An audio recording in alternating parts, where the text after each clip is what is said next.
بہت محنتی لوگ ہیں. یہ کانفیڈنس ہمیشہ رہا تو وہ اس کے اوپر تسلی نہیں ہوتی تھی. جب میں ایوب خان کے خلاف سڑکوں پر آتا تھا تو میرے کلاس فیلوز مجھ سے یہ کہتے تھے کہ یار تم ایوب خان کے علاوہ تمہیں کوئی اچھا آدمی نہیں ملے گا پھر.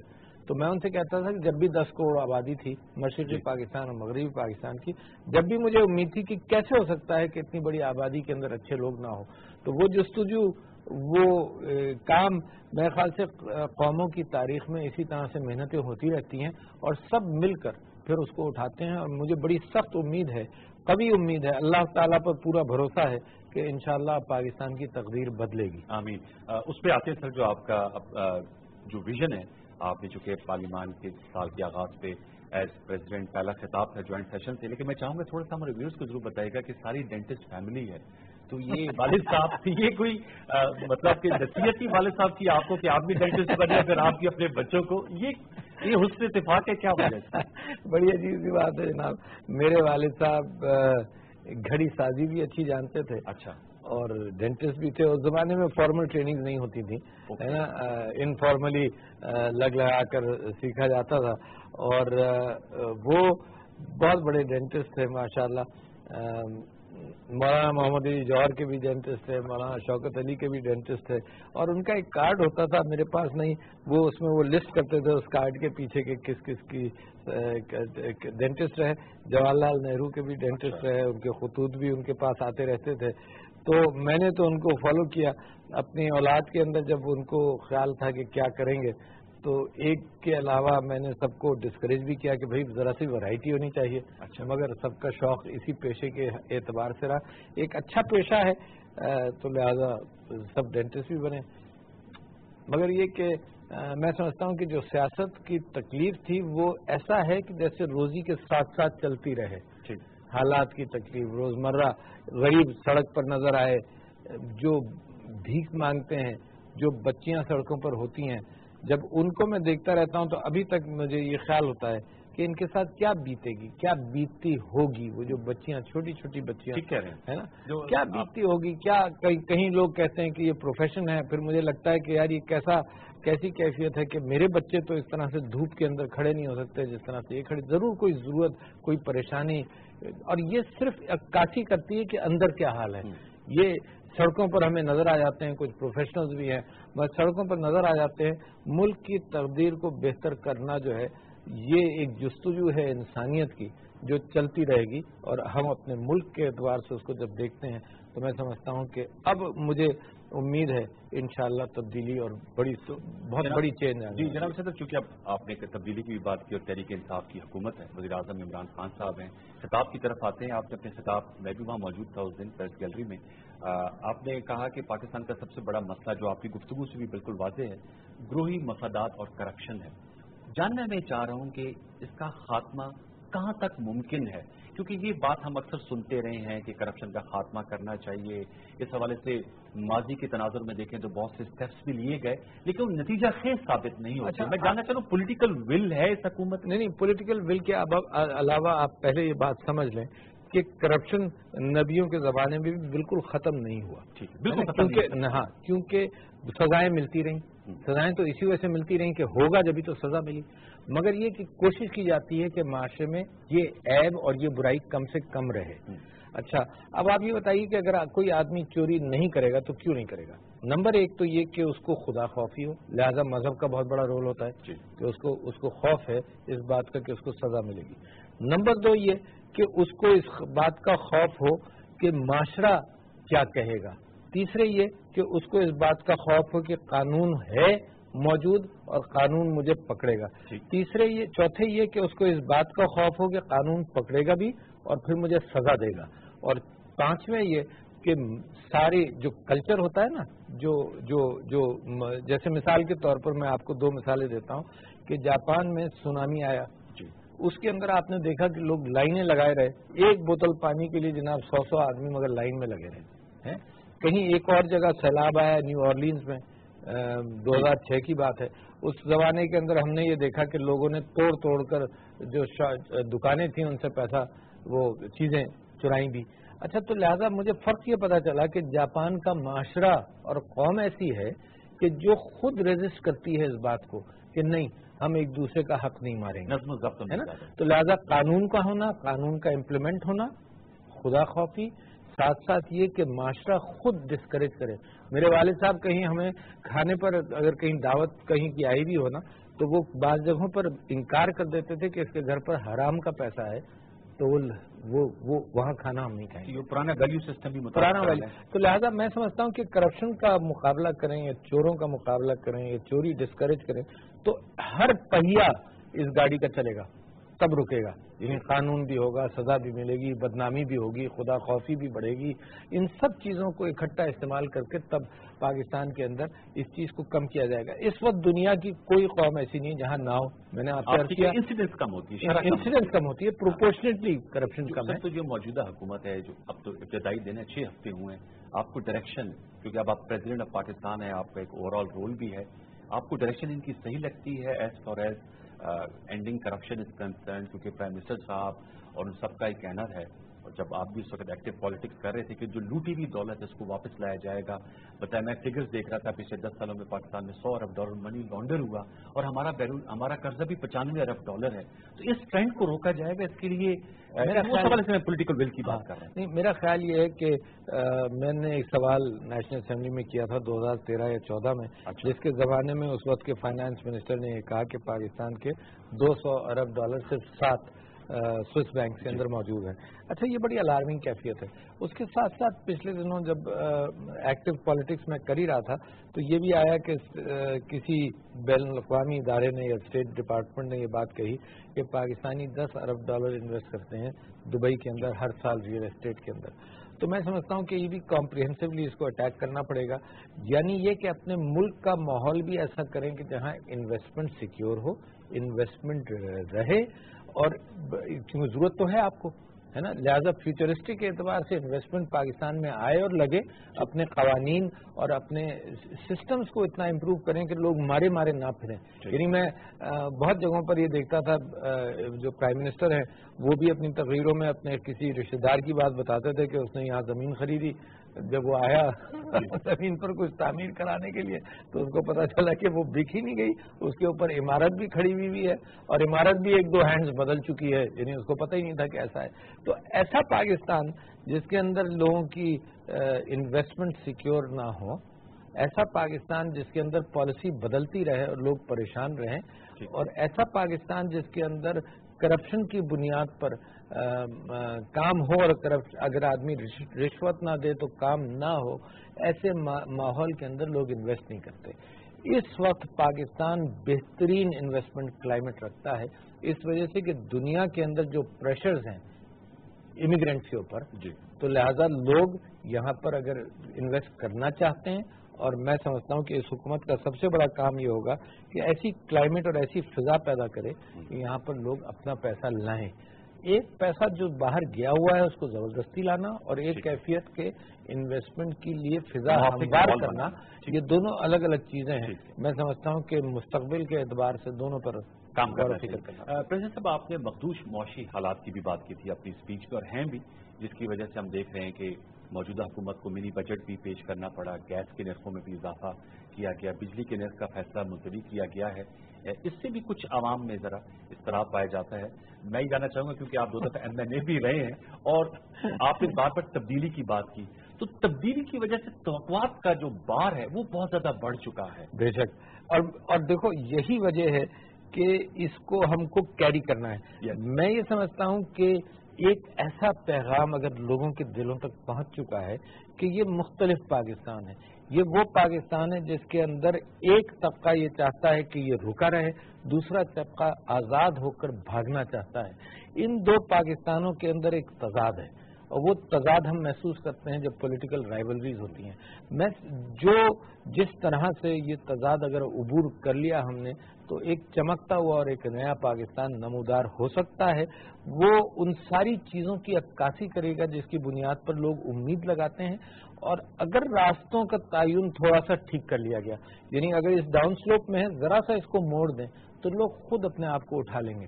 یعنی یہ ہر چیز کے لیے حکومت کی پالیسی، اور ہر چیز کے لیے یہ ضروری نہیں ہے کہ حکومت کچھ کرے اور کروائے، مگر یہ کہ ڈائریکشن اگر بدل دے تو اس قوم میں اتنی طاقت ہے اور اتنا انلائٹنمنٹ ہے کہ یہ خود اپنے آپ کو اٹھا لے گی. تو میں تو بہت پر امید ہوں. صرف جب حالات کو دیکھتا ہوں تو یہ جو چند سال، یہ پہلا سال یہ جب حکومت آئی ہے، اس کو پریشانی کے ساتھ نمٹنا پڑے گا. وہ پریشانی یہ ہے کہ ڈار اور انرشیا جو ہمیں گھسیٹ رہا ہے پیچھے، وہی میں نے کہا آپ کو، ایک پرانا پاکستان ہے جو اس کو بٹھاتا رہے گا، اور ایک نیا پاکستان ہے جس کے اندر یہ ولولہ انگیزی پیدا کریں گے. لہذا امید کے ساتھ ساتھ اس بات کا امکان ہے کہ اپنے حالات کو بہتر کرنے کے لیے ٹائٹ ماحول سے گزرنا بھی پڑے گا. یعنی جو بیلنس آف پیمنٹس کا حال ہے، جو کرنٹ اکاؤنٹ ڈیفیسٹ ہے، جو ٹریڈ ڈیفیسٹ ہے نا، اور جو قرضے اتارنے ہیں، تو یہ بوجھ بہت بڑا ہے. مگر قوموں پر لوگوں کو امید یہ رہتی ہے کہ کمپنیاں بیٹھ جاتی ہیں، قومیں نہیں بیٹھتی. قوموں میں ہوپ، اور قوموں کے اندر وہ اپنے نیچرل ریسورسز اور ہیومن ریسورسز، اگر دونوں کو ہم صحیح طرح سے کلٹیویٹ کر سکیں تو ایک جامع قسم جو لیڈرشپ وہ مثال بن کر دکھائے گی. جب ہم بات کرتے ہیں کہ ٹائٹنگ آف بیلٹ، مقروض معاشی حالات، ویسے تو وزیر اعظم عمران خان صاحب نے یہ فیصلہ کیا، وہ ملٹری سیکٹری کے گھر میں رہتے ہیں، اور گورنر ہاؤسز کو بھی لائبریریز کابینہ نے فیصلہ کیا ہے وہ لائبریریز اور اچھا یہ ایک سمبولک ہے، یعنی بڑی اہمیت رکھتی ہے. بھی ہیں. میں آپ سے پوچھا تھا کہ وہ کہتے ہیں کہ یہ ہمارا سیاسی ورثہ ہے، اور چونکہ آپ بھی اب ماشاءاللہ ایوان صدر کے مکین ہیں، تو آپ سے بھی میں یہ بھی پوچھوں گا کہ آپ کی رہائش ایوان صدر میں ہی رہی؟ جی میری رہائش ایوان صدر کے ایک بیڈ روم میں ہے. ایک بیڈ روم میں ہے. اور میں تو پارلیمنٹری لاجز میں رہنا چاہتا تھا، اور میں نے یہی درخواست کی تھی، اور میں نے باقاعدہ خط لکھا اسپیکر صاحب کو اس اعتبار سے. پہلے وہ کہتے تھے کہ اب تم ایم این اے نہیں ہو، نہیں رہ سکتے، تو میں نے ایک باقاعدہ خط لکھا کہ نہیں، آئین ڈسکرائب کرتا ہے پارلیمنٹ کو کہ صدر پاکستان، سینیٹ اور نیشنل اسمبلی، لہذا میرا حق ہے. مگر انہوں نے لکھا کہ یہاں 300 لوگ اور رہتے ہیں، ہر ایک کی سیکیورٹی کا مسئلہ یہ ہوگا کہ ہر ایک کے مہمان آئیں گے، ہر ایک کی گاڑی آئے گی، ہر ایک کا سودا آئے گا، ہر ایک پریشان ہوگا اور برا بھلا کہے گا. تو وہ نہیں، تو وہ میری جو خواہش تھی وہ پوری نہیں ہو سکی. پھر وہ ہوا کہ جو منسٹرز انکلیو ہے وہاں جائیں، تو ہمارے لوگوں نے جب ایسٹیمیٹ لگایا تو انہوں نے کہا کہ 12 کروڑ روپیہ ایکسٹرا خرچ ہوگا وہاں سیکیورٹی پرووائڈ کرنے کے اعتبار سے، اور یہ سب کچھ. تو لہذا میں یہاں کے ایک بیڈ روم میں منتقل ہو گیا ہوں. سمبولک، لیکن آپ نے کہا یہ میسج ہے قوم کو، اس کو اس طرح لینا چاہیے کہ ہمارے گورنر، پرائم منسٹر، اگر وہ پرائم منسٹر صاحب چھوٹے گھر میں رہ رہے ہیں، اس کا ایک سمبولک میسج ہے. جی، اور ہم نے یہاں پر سارے جو باقی جو مکانیت تھی اس کو بند کر دیا یہاں پر ہے نا ایوان صدر میں، اور ایک بیڈ روم میں فی الحال میں مقیم ہوں. میں سمجھتا ہوں کہ یہ ہے سمبولک. اچھا، سمبولک کس معنی کر کے کہ میں پیروی نہیں کر سکتا. اتنے بڑے بڑے اکابرین اسلامی تاریخ میں گزرے ہیں، ان کی مثال تو دے سکتا ہوں مگر اس کی پیروی نہیں کر سکتا. کہ لوگ امانت دار تھے، لوگ امین تھے، لوگ کیونکہ یہ امانت قوم کی ہے، اس کے خرچے کے اعتبار سے بھی احتیاط کرتے تھے، اور یہ دکھانا یہ مقصد ہوتا تھا. یعنی میں مثال دیتا تھا کہ حضرت عمر بن عبدالعزیز جب اپنا سرکاری کام ختم کرتے تھے اور گھر کا کام شروع ہوتا تھا تو دیا بدل دیتے تھے، سرکاری دیا بجھا دیتے. اچھا، یہ سمبولک ہے. یعنی حضرت عمر بن عبدالعزیز کے فتوحات یا ان کے باقی کام آپ کو یاد نہیں ہے، یہ کام ہمیں یاد ہے. تو یہ اسی معنی کر کے ہے کہ اس امانت داری کا اگر حکومتیں خیال کریں گی اور لوگ خیال کریں گے اور عہدیدار اس بات کا خیال کریں گے، تو پھر عام آدمی بھی یہ سوچ سکتا ہے کہ اس کو بھی ان چیزوں کا خیال کرنا پڑے گا. ذمہ داری ہماری ہے، ذمہ داری عام آدمی کی نہیں ہے. عام آدمی کو صرف وہ بھروسہ دینا ہے. جو عمران خان صاحب اگر پی ایم ہاؤس کے بجائے چھوٹے گھر میں رہتے ہیں تو صرف اس نیت سے رہتے ہیں کہ وہ امین آدمی ہے. سر یہ بتائے گا کہ چونکہ پاکستان طریقے سے کی حکومت نے کہا کہ پروٹوکول بھی محدود ہوگا، لیکن ظاہر ہے جب آپ صدر پاکستان ہے، وزیر اعظم ہے عمران خان صاحب، سیکیورٹی کا بھی آپ لوگوں کا ایشو ہے. پاکستان میں یہ ایک حقیقت ہے، دہشت گردی کے خلاف جنگ ہم نے لڑی، بڑی زبردست لڑی، لیکن اس سے بڑی قیمتی جانوں کا ضیاع بھی ہوا. آپ سے میں آپ کی موجودگی کا فائدہ اٹھا کے آپ کراچی گئے، شہر قائد صاحب کا تعلق ہے. پروٹوکول آپ گئے تو فلائٹ سے، لیکن وہاں جو پروٹوکول تھا وہ کافی لمبا بھی تھا اور چوڑا بھی تھا، اس پہ کافی کرٹیسزم بھی آیا، اور آپ نے اس کو اپنی ایک پبلک اسٹیٹمنٹ بھی دی. آئندہ کے لیے آپ کا کیا لائے؟ میں یہ آپ سے عرض کر دوں کہ ایک دو چیزیں الگ الگ ہیں. ایک ہے پروٹوکول جس کے اندر یہ ہوتا ہے کہ جی لوگ افسران ساتھ چل رہے ہیں اور بہت سارے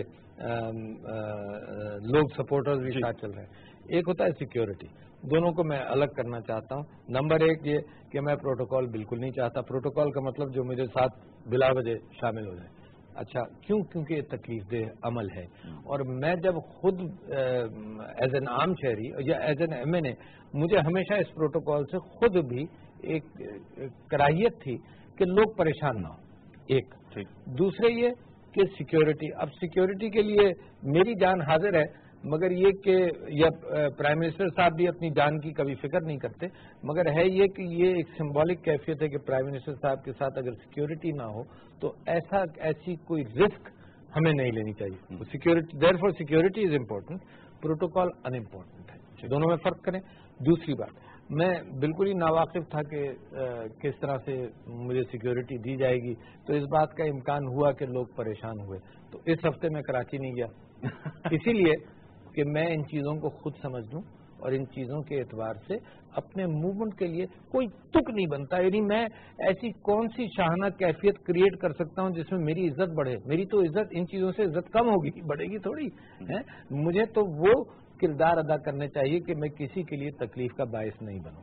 تو انشاءاللہ اس پر قابو پا رہے ہیں کہ سیکیورٹی بھی ایسی ہو جو کم نظر آئے اور لوگوں کے لیے تکلیف کا باعث نہیں بنے.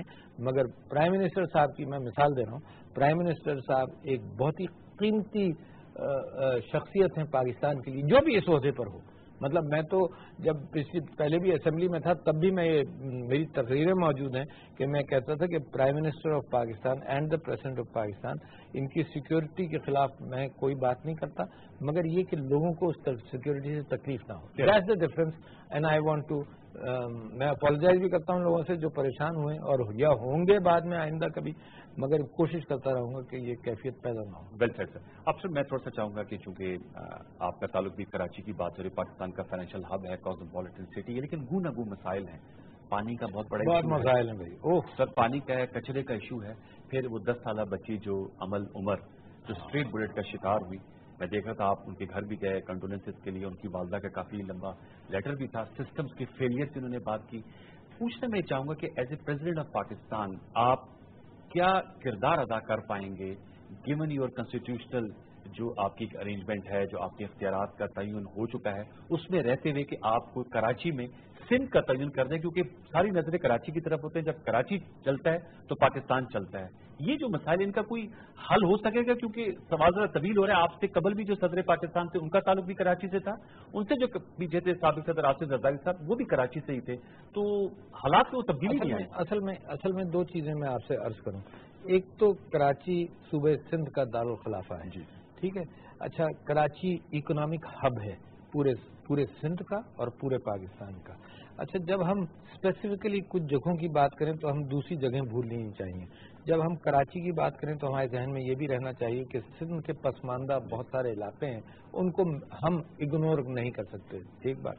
دوسری بات یہ کہ جو صدر پاکستان کا دائرہ کار ہے، ایک تو آئین بڑا اسپیسیفکلی یہ بات بھی کہتا ہے کہ فیڈریشن کی ذمہ داری صدر پاکستان پر ہے.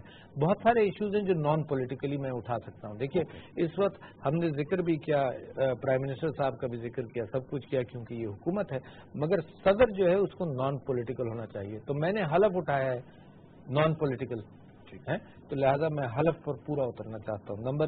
تو لہذا میں پاکستان تحریک انصاف کے راستے سے ضرور آیا ہوں، مگر اس وقت صدر ہوں سارے پاکستان کا، ہر پاکستانی کا، جس جماعت سے بھی اس کا تعلق ہو اس کا صدر ہوں. صدر ہوں سارے صوبوں کا، صدر ہوں کسی ایک شہر کا نہیں بلکہ سارے شہروں کا. لہذا میرے راستے آئین کے اعتبار سے بہت کلیئر ہیں. بہت سارے نان پولیٹیکل ایشوز ہیں جن کو میں اٹھا سکتا ہوں، جس کے اندر سیاست انوالو نہیں. پانی کی قلت بہت بڑا ایشو ہے، ٹھیک ہے نا جی. ایگریکلچر کے اعتبار سے کہ پانی کا کس طرح سے صحیح طرح سے استعمال کیا جائے اور شہروں میں کس طرح سے کیا جائے. لہذا کراچی کا ایشو اور صوبوں کی اور شہروں کی طرح پانی کی شدید قلت ہے، اس کو کس طرح سے ہینڈل کیا جائے. کراچی میں کوڑے کا ایشو ہے، اس کو کیسے کیا جائے. تو لہذا میں کراچی کے 4-5 بڑے میجر ایشوز ہیں، پانی، کوڑا، سڑکیں، ٹرانسپورٹ، یہ بڑے بڑے اژدہے ہیں جس کے اندر کراچی جو ہے اس کے اندر ڈوبتا چلا گیا. اور یہ کیفیت صرف کراچی کی نہیں ہے، بہت سارے سندھ کے دوسرے شہروں کی ہے. تو جب ہم سمبولکلی کراچی کو پک کریں مثال کے طور پر ڈی سیلینیشن صرف کراچی میں ہو سکتا ہے، کہیں اور نہیں ہو سکتا. اور میں نے بھی یہ انسسٹ کیا ہے، حالانکہ سندھ گورنمنٹ بہت اچھا کر رہی ہے کہ وہ اس معنی کر کے کہہ رہی ہے کہ کراچی کو ریور سورسز سے بھی پانی ملنا چاہیے. میں سمجھتا ہوں کراچی کو ڈی سیلینیشن بھی کرنا چاہیے. کراچی کے لوگ جو پانی کی قیمت آج ادا کر رہے ہیں اس کے مقابلے میں ڈی سیلینیٹڈ واٹر سستا ہوگا. تو ایسے کوئی پرسنل مائل اسٹونز آپ نے رکھے ہیں؟ چونکہ میں نے ابتدائی میں کہا تھا کہ ایسے اہداف کراچی آپ اب ذکر چونکہ چھڑا ہے، تو ایسے کوئی ہیں آپ کہ آپ نہیں، بڑے سیریس ایشوز ہیں بھائی صاحب. صحت کے اعتبار سے میں جو ہیلتھ منسٹر ہیں ان کے ساتھ پورا کوآپریٹ کرنا بھی چاہ رہا ہوں. ان کو میں نے اپنی خدمات کے لیے میں نے کہا بھی ہے کہ جس ایشو پر آپ کر سکتے ہیں، prevention, stunting, prevention of disease, stunting, growth کے اعتبار سے جو ہے نیوٹریشن ہے نا، 3-4 تو بڑی چیزیں صحت کے اندر جس میں کوئی پالیٹکس نہیں ہے. لہٰذا اس میں ساری پارٹیاں میرا ساتھ، میں اپیل کرتا ہوں ہر جماعت سے کہ وہ اس کے اندر اپیل کرے. پھر جناب ایک بہت بڑا ایشو آ رہا ہے جس کو کل میں انشاءاللہ لانچ کروں گا صحیح طرح سے. یہ بریسٹ کینسر اویئرنیس منتھ ہے نا. میں سمجھتا ہوں کہ بڑا اہم ہے، اور کل میں نے درخواست کی ہے پارلیمنٹیرین سے، جو خواتین پارلیمنٹیرینز ہیں ان کو کھانے پر بھی دعوت دی ہے، اور اکراس پارٹی لائن سب کو بلایا ہے، کیونکہ یہ جو عورت کا رول معاشرے میں ہے، اسلامی رول کے اعتبار سے بھی وراثت نہیں ملتی. بہت بڑا ایشو ہے بھائی.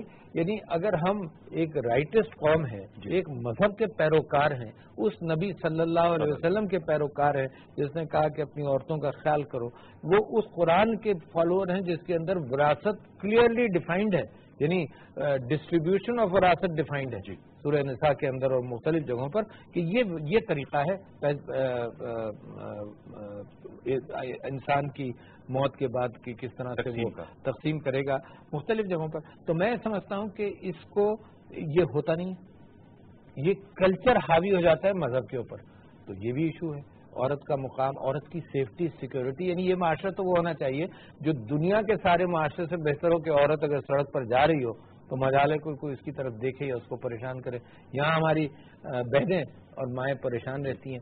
تو وہ اچھا معاشرہ قائم کرنے کی ضرورت ہے جس کے اندر ایک بہت بڑا طبقہ جو 51 یا 52% ہے آبادی کا اس کو ملے.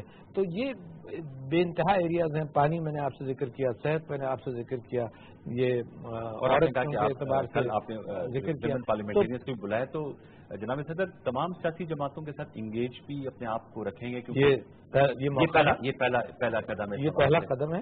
اور میں نے تو اسمبلی کے اندر جب میرا الیکشن نہیں ہوا تھا تو پارٹی کے ساری لیڈرشپ سے، مختلف جماعتوں کی لیڈرشپ سے، بلاول بھٹو صاحب سے بھی ملا اور شہباز شریف صاحب سے بھی ملا، اور دونوں سے میں نے یہ ویسے ہی کہا تھا کہ جی ایک اب جو دور آ رہا ہے اس کے اندر اگر پاکستان کو بنانا ہے تو کوآپریٹ کر کے مل کر کوشش کریں گے تو بڑی جلدی ہم اپنی منزلوں تک پہنچیں گے. اچھا، ایک ٹرسٹ فیکٹر ہے. یعنی میں سمجھتا ہوں کہ گورنمنٹ اور اپوزیشن کے اندر ایک ٹرسٹ فیکٹر ہے. وہ ٹرسٹ فیکٹر بھی اسٹیبلش ہونا چاہیے. اپوزیشن کو اور گورنمنٹ کو دونوں کو یہ دیکھنا چاہیے کہ کیا کام ایسے کریں جس کے اندر پاکستان کا ذاتیات کے اوپر اگر لگے رہیں گے تو اس کے خلاف یہ مقدمہ ہے، اس کے خلاف یہ مقدمہ ہے. اس سے ہٹ کر میں سمجھتا ہوں قومی ایجنڈا ہونا چاہیے. ملک جب ہی بنے گا جب قومی ایجنڈے کی بنیاد پر یہ اشتراک کریں، آپ اشتراک کیا جائے. یہ سر بتائیے گا کہ اوبیسلی ایوان صدر میں ہم اس وقت موجود ہیں. ہم اگر ماضی قریب بھی جائیں، جب آصف زرداری صاحب صدر تھے تو سارے فیصلے پیپلز پارٹی کے یہیں پر ہوتے تھے کیونکہ وہ چیئرمین بھی تھے. اس کے بعد پھر چیف جسٹس صاحب کی، اس وقت کے چیف جسٹس صاحب کی رولنگ بھی آگے کہ پارٹی کے یہاں پر اجلاس نہیں ہو سکتے. پھر ان کے بعد دیکھے ممنون حسین صاحب، وہ سارے فیصلے وزارت وزیر اعظم ہاؤس میں ہوتے تھے کہ نواز شریف صاحب اس وقت پرائم منسٹر تھے. تو ایک وہ دور دیکھا صدارت کا، ایک دوسرا دور تھا. یہ جو ڈاکٹر عارف علی صاحب کا ایوان صدر میں موجودگی اور جو دور ہے وہ کس طرح مختلف اور منفرد ہوگا صاحب کا ادوار سے؟ یہ میں کہہ نہیں سکتا کیونکہ میں کسی سے کمپیئر نہیں کرنا چاہتا. میں سمجھتا ہوں کہ جو فیصلے یہاں نہیں ہوں گے. اچھا ہے نا، یہ ایگزیکٹو ہے نہیں ادارہ. فیصلے ہوں گے پرائم منسٹر سیکریٹریٹ میں. ٹھیک ہے نا. مگر جو چیزیں میرے ہاں آئیں گی فیصلے کے لیے، یعنی صدر کا بھی رول ہے کچھ فیصلوں میں، یونیورسٹیز کے اعتبار سے ہے، بہت ساری چیزوں کے اندر ہے، بہت سارے اشتراک کے اندر، جیسے میں نے اپنے آپ کو آفر کیا ہوا ہے کہ بہت ساری منسٹریز کے ساتھ میں مل کر، ہیلتھ منسٹری ہے، پانی کی منسٹری ہے، بہت ساری منسٹریز کے ساتھ میں مل کر کام کرنا چاہتا ہوں. تو میں یہ ایگزیکٹو پریسیڈنسی نہیں ہے، ایک سمبولک پریسیڈنسی ہے but with a big role. یعنی میں اس قانون کے دائرے، آئین کے دائرے میں رہتے ہوئے بے انتہا کام ہے، اور وہ گولز جو قوم کے گولز ہیں وہ میں لے کر چل سکتا ہوں، جس کے اندر قوم کی ڈائریکشن کا یا سوچ کے اعتبار سے ان کی آگہی کے لیے اہمیت رکھتی ہیں چیزیں، وہ میں لے کر چل سکتا ہوں. میں یہ جانتا ہوں صحت کے اعتبار سے کہ 100 روپے علاج پہ خرچ ہوں اور 1 روپیہ علاج سے بچنے کے لیے خرچ ہو، وہ زیادہ اہم ہوتا ہے. یہ پیسے بچتے ہیں، بیماریاں بچتی ہیں. یہ بہت سارے روز ہیں جن کے اندر زندگی بھر میں گزارتا رہا ہوں اور ابھی بھی گزارتا رہوں گا. تعلیم کا معاملہ ہے، کتنا ضروری ہے کہ تعلیم عام ہو، کتنا ضروری ہے کہ ہمارے ہاں کے بچوں کو روزگار ملے، کتنا ضروری ہے کہ یہ انسکلڈ لیبر جو ہم باہر بھیجتے ہیں اس کے مقابلے میں اسکلڈ لوگ ہوں. تو وہ جو صرف کام ہے بوجھ اٹھانے کے اعتبار سے جو انسکلڈ لیبر کرتی ہے، تو انٹلیکچوئل بوجھ اٹھائے تو اس کی اپنی روزی بھی بہتر ہوگی اور قوم کی نیشنل پروڈکٹ کے اعتبار سے، جی این پی کے اعتبار سے وہ بھی بہتر ہوگا، خوشحالی کا دور آئے گا. تو بڑا یعنی اچھا وقت ہے کہ اس وقت پاکستان بدلے گا اور بدل رہا ہے، اور دنیا کے پاکستانی جو ہیں وہ پاکستان کی طرف دیکھ رہے ہیں. میرے لیے سب سے بڑی مشکل اس وقت یہ ہے کہ ہزاروں لوگ مجھے خط لکھ رہے ہیں اچھا باہر سے کہ میں کرنا چاہتا ہوں، میں کچھ کروں. تو لہذا میں اگلے 1 مہینے کے اندر کوئی ایسی کوشش کروں گا کہ جس کے اندر ان سب کو کوئی راستے ان کو دیے بھی جائیں، ان کو گائیڈنس بھی دی جائے، متعین راستے نکلیے جائے تاکہ وہ چینلائز ہو سکے. چینلائز ہو. تو اس وقت ایک سیلاب ہے جو پاکستان کے لیے کرنا چاہتا ہے، اس سیلاب کو صحیح ڈائریکشن میں لگانا اس حکومت کا کام ہے، اور میں بھی اس میں کوشش کرتا رہوں گا. کلیدی آپ اس میں اپنا کردار ادا کرتے رہیں گے. تھوڑا سا میں چاہوں گا فارن پالیسی کے حوالے سے، پاکستان کیونکہ آپ سپریم کمانڈر بھی ہیں ایز پریزیڈنٹ آف پاکستان، اور ہماری آرم فورسز کی جو قربانیوں کا سلسلہ ہے وہ تاحال جاری ہے. ہم نے بہت سے کامیاب آپریشن کیے ہیں، لیکن اس کے باوجود دہشت گردی کی کمر تو توڑ دی ہے، لیکن اس طرح کے واقعات ہوتے ہیں. ہم نے دیکھا کہ آپ کہیں بھی، آپ نے وزٹ بھی کیے، شہداء کی فیملیز کے ساتھ اظہار یکجہتی بھی کیا. جناب صدر، بھارت بھی، آپ نے اپنی تقریر میں بھی ذکر کیا تھا کہ تمام ہمسایوں کے ساتھ اچھے تعلقات کے ہم خواہاں ہیں، لیکن بھارت کی جانب سے ایک جنگی جنون کا انہوں نے سما کریٹ کیا ہوا ہے.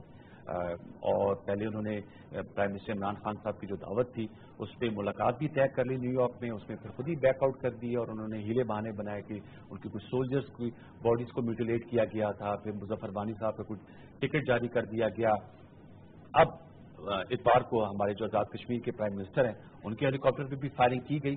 آپ سے میں جاننا چاہ رہا ہوں کہ آپ کا کیا ویژن کیا ہے فارن پالیسی میں، آپ کے نزدیک وے فارورڈ کیا ہونا چاہیے؟ چاہے وہ آج ہمارے وزیر خارجہ شاہ محمود قریشی صاحب کی ملاقات بھی طے ہے، امریکی وزیر خارجہ مائک پومپیو صاحب سے، پاک امریکہ تعلقات بھی بڑی اہم جہت رکھتے ہیں ہماری خارجہ پالیسی میں. آپ کا ویژن کیا فارن پالیسی کیا؟ ایک تو ایک ڈگنیٹی کے ساتھ زندہ رہنا ہے، ڈگنیٹی بڑی اہم ہے. اچھا، میں عارف الوی اگر کہیں ٹریول کر رہا ہوں مثال کے طور پر، اس کی تلاشی لے لی جائے، سب کچھ ہو، مجھے کوئی اعتراض نہیں.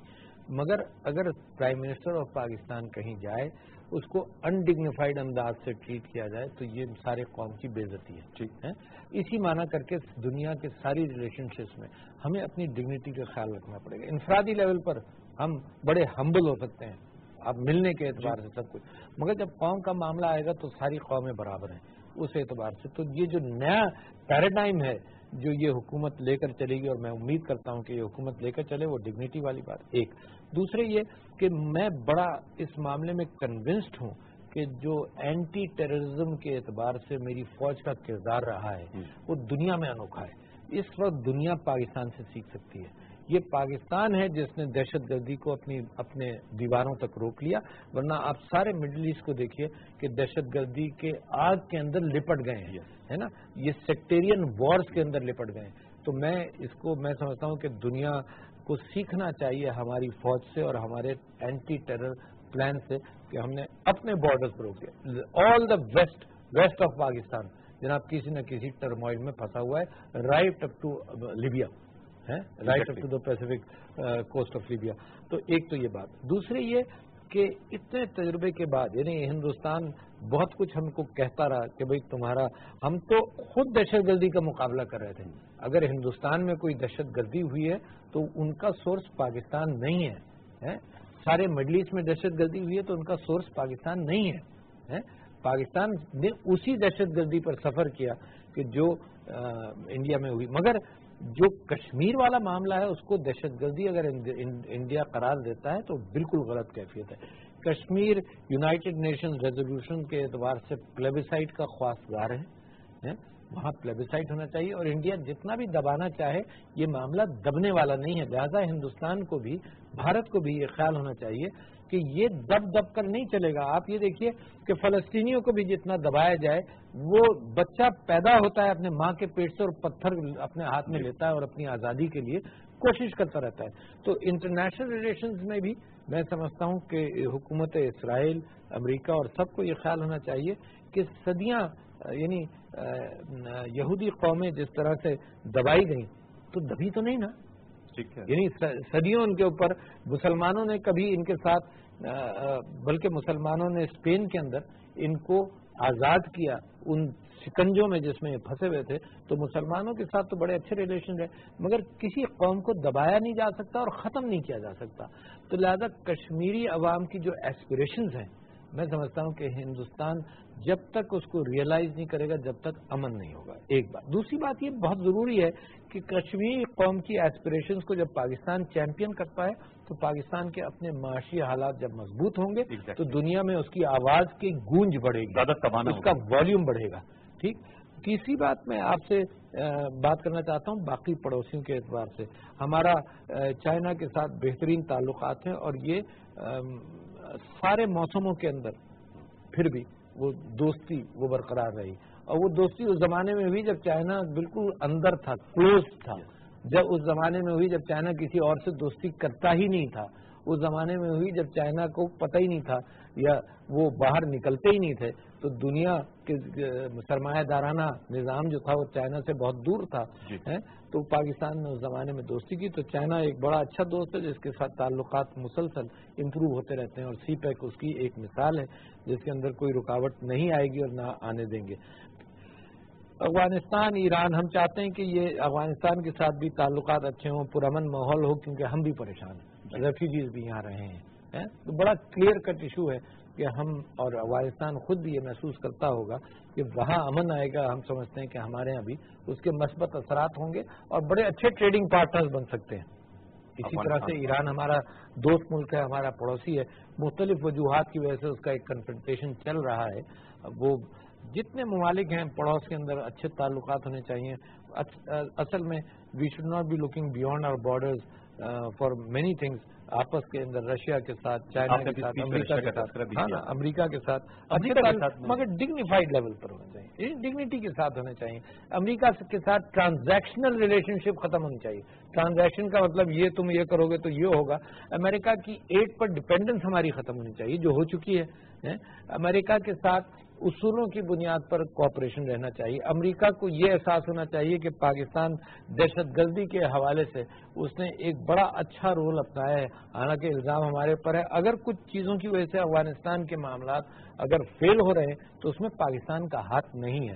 میں آپ سے جاننا چاہوں گا کہ جو ہمارا بیانیہ ہے، آپ سمجھتے ہیں اس میں بھی ذرا تبدیلی کی ضرورت ہے کہ ہمارا جو نیریٹو ہے اس کی پذیرائی نہیں ہوتی اقوام عالم میں اس طرح جیسے ہونی چاہیے. جو قربانیاں پاکستان نے دی، جن کا آپ نے احاطہ کیا، وہ اس بیانیے میں کچھ تبدیلی لانے کی ضرورت ہے کہ ہم انٹرنیشنل فورا پہ جاتے ہیں، اپنی بات بھی کرتے ہیں، لیکن جو بھارت کا پروپیگنڈا ہے وہ معاشی وجوہات کی وجہ سے زیادہ اپیلنگ ہے. جو ہماری ویسٹرن بگ پاورز ہیں وہ اس حوالے سے کسی وجہ سے میں سمجھتا ہوں کہ دنیا ایک ایسے دور سے گزر رہی ہے جس کے اندر بڑی بڑی قوموں کو سپریس کیا گیا ہے. یعنی پورے مڈل ایسٹ کی آپ کیفیت دیکھ لیں، اس کے اندر دہشت گردی کو ایک دہشت گردی جس کی ہم مذمت کرتے ہیں وہ اپنی طرف، مگر فلسطین مثال کے طور پر اس کو حل نہیں کریں اور باقی چیزوں کے اندر پھر لوگوں کا ری ایکشن ویسے ہی رہتا ہے. مسلمانوں کا ری ایکشن جو ہے نا، مسلمان حضور اکرم صلی اللہ علیہ وسلم کی حدیث کے اعتبار سے ایک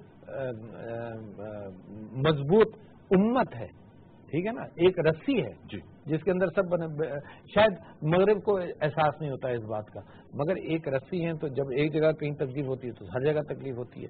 دہشت گردی اس کا سلوشن نہیں ہے. میں سمجھتا ہوں کہ اس کا سلوشن یہی ہے کہ پیسفل اسٹرگل ہو. اس کا سلوشن یہ ہے کہ اپنے معاشی حالات ہم بہتر کریں تو ہماری آواز بہتر ہوتی ہے. اور اس کا سلوشن یہ ہے کہ جو سپر پاورز ہیں ان کو بھی احساس ہو کہ اصولوں کی بنیاد پر, انسانیت کی بنیاد پر معاملات حل کیے جائیں. اور پاکستان یہ رول پلے کرنا چاہتا ہے. پاکستان نہ دہشت گردی ایکسپورٹ کرتا ہے, نہ اس نے ایکسپورٹ کی ہے. پاکستان کے ساتھ ساری ممالک انوالو تھے جب وہ افغانستان کو آپ آزاد کرا دے تو 70 کی دہائی میں اور 80 کی دہائی میں, تو سارے ممالک انوالو تھے. تو میں بڑا اچھا فیوچر دیکھنا چاہتا ہوں پاکستان کی فارن پالیسی. اور میں سمجھتا ہوں کہ جو ہمارے منسٹر ہیں Shah Mahmood Qureshi is a natural leader in the matter of foreign affairs, تو وہ پالیسی اچھی رہے گی. یہ سب بتائیے گا کہ کچھ انیشیٹو بھی شروع کیے ہیں. میں ایز اے پریزیڈنٹ آپ کی انپٹ لینا چاہوں گا. ڈیم, اور ڈیم ہماری بڑا اہم ضرورت ہے. چیف جسٹس صاحب نے ڈیم فنڈ قائم کیا, اس میں خطی رقم بھی آئی. پرائم منسٹر عمران خان صاحب نے بھی ان کے ساتھ جو ہے وہ اب ایڈ آن کر دیا ہے. وہ سپریم کورٹ اور پرائم منسٹر آفس کا ڈیم فنڈ ہے. آپ سمجھتے ہیں یہ ڈونیشن اتنے آ جائیں گے اور ہم یہ ڈیم بنا لیں گے؟ اسے بتائیے کہ اس پہ مختلف آراء سامنے آ رہی ہے, آپ کی میں ضرور رائے لینا چاہوں گا. اور اس میں as a president of Pakistan آپ بھی کوئی فعال کردار ادا کر سکتے ہیں کہ ہم اتنی ڈونیشن اکٹھی کر لیں کہ جو ہمارے لیے اتنا وائٹل ہے ڈیم کا قیام, اس پہ کام تو شروع ہو. جی, میں ایک تو آپ یہ سمجھیے کہ پانی کی ایک قلت ہے. پانی 147 ملین ایکڑ فیٹ مثال کے طور پر دریاؤں کے ذریعے اور بارشوں کے ذریعے پاکستان کا ایک ایوریج سپلائی ہے 147 ملین ایکڑ فیٹ. اچھا, اس 147 ملین ایکڑ فیٹ میں تقریباً 130 ملین ایکڑ فیٹ دریاؤں کے ذریعے ہر جگہ ہم سپلائی کرتے ہیں. کچھ سبٹرینین جاتا ہے. اچھا, یہ غلط فہمی ہے جو, اچھا ہوا آپ نے سوال کیا. یہ ایک غلط فہمی ہے لوگوں کو کہ ایک قطرہ بھی سمندر میں نہیں جانا چاہیے. ایک انوائرمنٹ ہے, ایک ایکالوجی ہے جس کے اندر بے انتہا ضروری ہے کہ جو کریکس ہیں یہ دریائے انڈس کے, ان کریکس کے اندر پرانز, ان کریکس کے اندر فشنگ اسپوننگ ہوتی ہے, مچھلیاں انڈے بچے دیتی ہیں, تو یہ کریکس کے اندر آبی مخلوق ہے, ان کریکس کے اندر پراسپر کرتی ہے. اچھا, پلس فیٹ کے اگر پانی بالکل نیچے نہیں جاتا تو سمندر انکروچ کرتا ہے. اس وجہ سے ہزاروں ایکڑ بدین وغیرہ کے اندر, لاکھوں ایکڑ بلکہ اس کے اندر جا رہے ہیں کہ سمندر کے اندر پانی نہیں جا رہا. تو ایک بیلنس ہے کہ سمندر میں پانی جانا ضرور ہے. قدرت کا ایک بیلنس ہے نا, سمندر سے اٹھ کر آتا ہے, بہاؤ ہوتا ہے, زمینوں کے ذریعے گزرتا ہے, اور سمندر میں جا کر اس کو یہ ہو نہیں سکتا کہ انسان سارا پانی استعمال کر لے اور سمندر میں نہ جائے, تو ساری آپ انوائرمنٹ تباہ کر دیں گے. اس کے متعلق میں بعض صوبوں کو کنسرن یہ ہو جاتا ہے, جیسے کالا باغ کنٹروورسی ہو گئی اس کے اوپر, اور کنٹروورشل ہے, سارے صوبوں نے اس کی مخالفت کی ہوئی ہے. مگر یہ جو بھاشا دیامیر بھاشا اور یہ سب, یہ اس کے اوپر سب کنسنسس ہے. لہذا اس ڈیم کے اوپر اگر پبلک سے اپیل کی جاتی ہے تو دو اپیلیں ہوتی ہیں. دیکھیے, مذہب کے اندر ایک زکوٰۃ اور ایک خیرات ہے. زکوٰۃ از اے ٹیکس کمپلسری, خیرات از اے والنٹری ایفرٹ, ہے نا کہ تم کرو. اسی طرح سے پاکستان کے اندر جب عوام سے آپ اپیل کرتے ہیں, شوکت خانم کے لیے اپیل ہوتی رہی, ایدھی صاحب اپیل کرتے رہے, بڑے بڑے کار خیر پاکستان کے اندر گزرے ہیں, لوگ بے انتہا کام کرتے ہیں, لوگوں کو بھروسہ ہو جائے تو وہ دیتے بھی ہیں. تو لہٰذا میں یہ کہہ رہا ہوں کہ یہ جو عوام سے اپیل ہے یہ بھی ایک اچھا طریقہ ہے کہ عوام کو ایک پارٹیسپیشن ہو. اور جو میں پرائم منسٹر صاحب کی ایک بات میں سن رہا تھا, انہوں نے اپنے لیے ایک ٹارگٹ متعین کیا ہوا ہے کہ اس ڈیم کے شروعات کے اعتبار سے 30 ارب روپے سالانہ وہ اکٹھا کرتے رہیں, تو کم سے کم ایک شروعات ہوگی, معیشت بہتر ہوگی, ہم گورنمنٹ منی بھی اس میں لگائیں گے. ظاہر ہے احتیاط سے یہ سارا پاکستان ایک ایک چیز بنتی ہے عوام کے پیسے سے. ایک ایک چیز, یہ ڈیم بنے گا تو یہ بھی عوام کے پیسے سے بنے گا. صرف فرق کیا ہے, ایک ٹیکسیشن ہے جو کمپلسری ہے اور ایک خیرات ہے جو والنٹری ہے. بنے گا یہ عوام کے پیسے سے, کسی اور ہونی چاہیے. ہاں, جو بہت سی سیاسی ناقدین کہتے ہیں کہ یہ عوام سے لیا جا رہا ہے, عوام سے ہی لیا جائے گا, اور یہ بنے گا, ملک اور قوم بناتے ہی عوام ہے, تو یہ بنے گا عوام کے ہی پیسے سے. مگر ایک مختلف راؤٹس ہیں جن کو استعمال کر احتیاط بھی ہوں گے, اس میں ٹیکسیشن بھی ہوگا. آپ یہ دیکھیے کہ پاکستان کی ایک ایک اینٹ عوام نے لے کی ہے. یہ قرضہ جو ہم اتارتے ہیں نا, اس کے اندر کرپشن کے بھی بوجھ آ جاتا ہے, مگر یہ سارا قرضہ جو ہے یہ پاکستانی بچہ مقروض ہے. ان ساری اینٹوں کا, ان ساری عمارتوں کا جو پاکستان میں بنی ہے,